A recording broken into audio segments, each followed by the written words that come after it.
Hey à tout le monde, c'est Lamborg et on se retrouve pour une nouvelle vidéo review animée. Cette fois-ci c'est sur Chilling Life in Another World, épisode 4. Et juste avant de commencer cette review, comme d'habitude, vous pouvez toujours laisser un pouce bleu si ça vous plaît, ou pas, mais c'était un pouce rouge. Voilà. Mettez également un commentaire pour que je puisse savoir ce que vous avez pensé de cet épisode et de la vidéo en tant que telle. Et de vous abonner si ce n'est pas encore fait et de mettre la cloche sur toutes pour ne manquer aucune vidéo. Et de regarder également la description, tout y est bien sûr. Sur ce, on peut enfin commencer cette review. Alors ça commence par Furio qui met une barrière anti-démon pour... enfin anti-démon. Pas réellement anti-démon, c'est pour détecter les démons. Si une certaine démon à oreille de chat passe un peu trop près de la maison. C'est ça, ou qu'un roi démon passe par là. Non, je ne blague pas. Peu de temps après qu'il l'ait mis, le roi démon fait un tour chez eux. La chevaleresse dont j'ai complètement oublié le nom, la blonde, je sais plus comment elle s'appelle, bref, peu importe. C'est elle qui tombe la première sur le roi démon. Et leur relation va aller de... elle flippe à chaque fois qu'il vient, puisqu'il doit venir souvent, tous les jours, plus exactement. Et lui qui est très intéressé par elle, plutôt très intrigué par elle, précisément. Donc comme je l'ai dit, le roi démon viendra littéralement tous les jours, à l'heure du petit déjeuner, et il est à l'heure à chaque fois, c'est ça qui est très marrant. Et au bout d'un moment, forcément, le roi humain va finir par le savoir, puisqu'il y avait un espion qui était à côté, forcément. Et en voyant ça, le roi ordonnera des soldats d'y aller, même si la princesse préférait le dialogue à tuer tout le monde. Je pense que c'est préférable, non? Le héros, enfin ou plutôt le zéro dans son cas, arrivera à ce moment-là et forcément, puisqu'il faut qu'il intervienne toujours, mais au moment celui-là, il dira que il va y aller avec des soldats et il va essayer de lui faire entendre raison, en gros de le recruter. Sauf que le roi démon a essayé lui-même de recruter Furio, mais il veut ni être, il veut pas choisir de camp, il est neutre en fait. Il prend pas part contre les démons, mais il est ni pour être avec les démons, ni côté humain non plus. Il est aucun des deux dans les deux camps. Il est neutre et on veut tout ce qu'il veut, c'est qu'on lui foute la paix, tout ce qu'il veut. Ça et bien évidemment, il n'y a pas que ça. Le héros finira par y aller avec des soldats. Il les entourera littéralement à la maison. Alors ils sont 6 plus un animal de compagnie, si tu veux.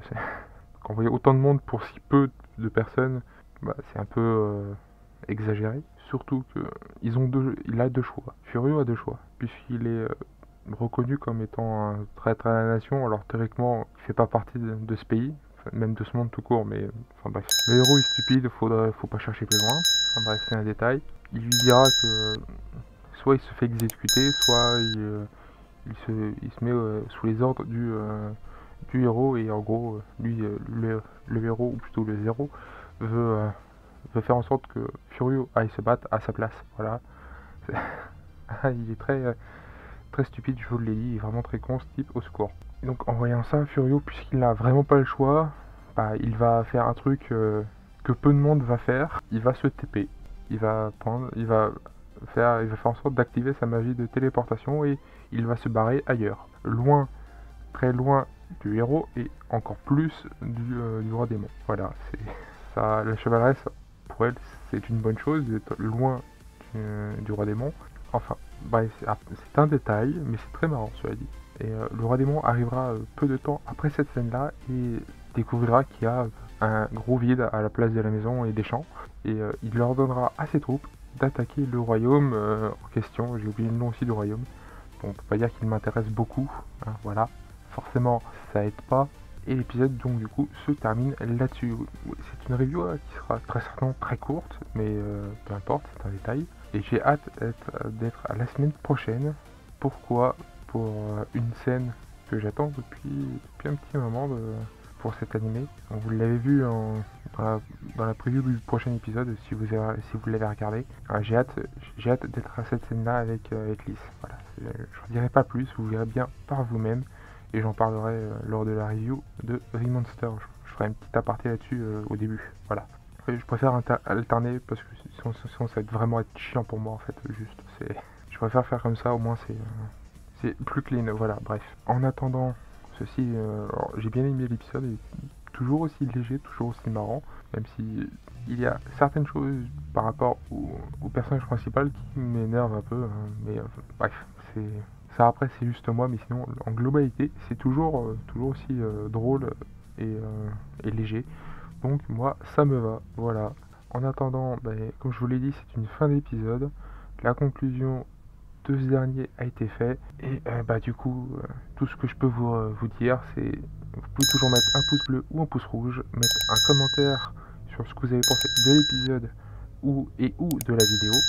Également, si c'est pas encore fait, de vous abonner, de mettre un pouce bleu pour ne manquer aucune vidéo qui sortiront dans les prochains jours et prochaines semaines, et les prochains mois aussi, tant qu'à y faire.